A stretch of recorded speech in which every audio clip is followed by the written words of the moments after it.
اب شہید کا واقعہ آپ نے بہت سنا، لیکن اس سے پہلے ایک ذکر بتاؤں. روزانہ کوشش کروں گا کہ اذکرونی اذکرکم کی منزل کو سمجھاتا ہوا آگے بڑھوں اور اپنی روحانیت کو کیسے بڑھایا جائے، اپنا لائف سٹائل اہل بیت کے لائف سٹائل جیسا کیسے بنایا جائے.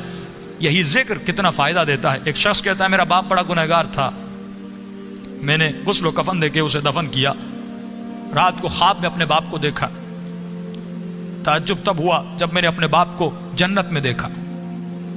میں نے کہا بابا آپ تو بڑے گنہگار تھے، آپ تو بڑے خطاکار تھے، آپ جنت میں کیا کر رہے ہیں؟ اس نے کہا میرے لال 3 دن تک میری قبر میں آگ جل رہی تھی، 3 دن تک مجھ پر فشار قبر عذاب قبر میں مبتلا تھا، لیکن 3 دن کے بعد کچھ قبریں چھوڑ کر ایک نیک خاتون کو دفن کیا گیا، جس کی آنے کے بعد پورے قبرستان میں جن جن پہ عذاب ہو رہا تھا ان پر اللہ کی رحمتیں نازل ہونے لگیں.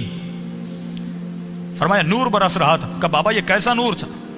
کہا جیسے اس کو دفن کیا پہلی رات بھی، دوسری رات بھی، تیسری رات بھی اس کی قبر میں حسین ابن علی آتے تھے.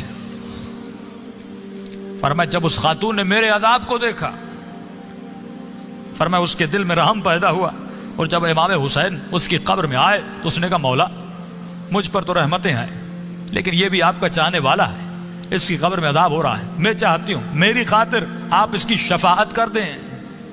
کہ اس وقت امام نے دعا کے لیے ہاتھوں کو بلند کیا، میرا عذاب ختم ہوا. کہ بابا وہ خاتون کون سی تھی؟ کہ اس کا نام یہ تھا، اس کے شوہر کا نام یہ ہے، فلاں محلے میں رہتی تھی. یہ نیند سے اٹھا، اس محلے میں گیا، اس شخص کا نام پوچھا، کہ فلاں خاتون آپ کی زوجہ تھی؟ کہاں؟ کہ اس کا کون سا ایسا عمل تھا؟ کیا وہ بہت زیادہ نمازی تھی؟ کہ نہیں، صرف واجبات پہ عمل کرتی تھی. کہ بہت زیادہ قرآن پڑھتی تھی؟ کہ نہیں، مختصر قرآن پڑھتی تھی. کہ کوئی ان کا خاص بہت زیادہ ذکر تھا؟ کہ نہیں، ایک عام سی زندگی گزارتی تھی لیکن اخلاق کی اچھی تھی. اس نے کہا اتنا پوچھ کیوں رہے ہو؟ اس نے سارا واقعہ بتایا کہ آپ کی زوجہ کی خاطر میرے باپ کی شفاعت ہو گئی. کوئی تو ایسا عمل ہوگا جس کی وجہ سے امام حسین اس کی قبر میں گئے. تو فرمایا ایک عمل تھا جو کثرت سے کیا کرتی تھی. کہ وہ کون سا عمل تھا؟ فرمایا روزانہ زیارت عاشورہ پڑھا کرتی تھی. یہ مقام اذکرونی اذکرکم ہے کہ اے ہمارے چاہنے والوں تم ہمیں یاد کرو، ہم تمہیں یاد کریں گے. اللہ کہتا ہے تو 1 قدم ہماری طرف آ، ہم اہل بیت 10 قدم تمہاری طرف آتے ہیں. یہ قدم کردار کے اٹھانے ہیں، یہ قدم رفتار کے اٹھانے ہیں، یہ وہ قدم ہیں جو جناب سعید نے اٹھائے.